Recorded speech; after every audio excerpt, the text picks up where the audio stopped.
বিশ্বনবীর 5টি বৈশিষ্ট্যের কথা বলেছেন। একটি বৈশিষ্ট্যের ব্যাপারে আমরা জানলাম, তিনি হচ্ছেন শাহিদ, সাক্ষ্যদাতা, সবার উপরে সাক্ষ্যদাতা। 2 নম্বর বৈশিষ্ট্য হচ্ছে মুবাশশিরা, তিনি সুসংবাদদাতা। সিলেটবাসী আওয়াজ করে আমার সাথে বলো, মুবাশশিরা মানে সুসংবাদদাতা। তিনি আল্লাহর রহমতের সুসংবাদ দেন, তিনি জান্নাতের সুসংবাদ দেন। এই উম্মতের মধ্য থেকে যারা গাফেল, যারা অবাধ্য, যারা সীমালঙ্ঘনকারী, তাদেরকে বিশ্বনবী আল্লাহর রহমতের সুসংবাদ দেন। তিনি বুঝান আল্লাহর দরবার 24/7, 24 ঘন্টা খোলা। আপনি যত বড় পাপী হন, আপনি যতই অন্যায় করেন না কেন, আল্লাহর রহমতের দরিয়া, আল্লাহর রহমতের দরজা আপনার জন্য খোলা আছে না নেই?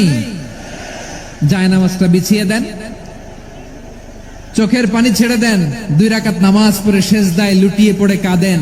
যত গুনাহ আপনার হোক না কেন, আপনার গুনাহ মাফ করে কবুল করে নিবে কে? মুবাশশিরাম বিরাহমাতিল্লাহ।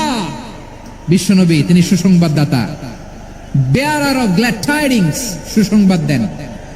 পাপী, অবাধ্য, সীমালঙ্ঘনকারীদেরকে তিনি আল্লাহর রহমতের সুসংবাদ দেন।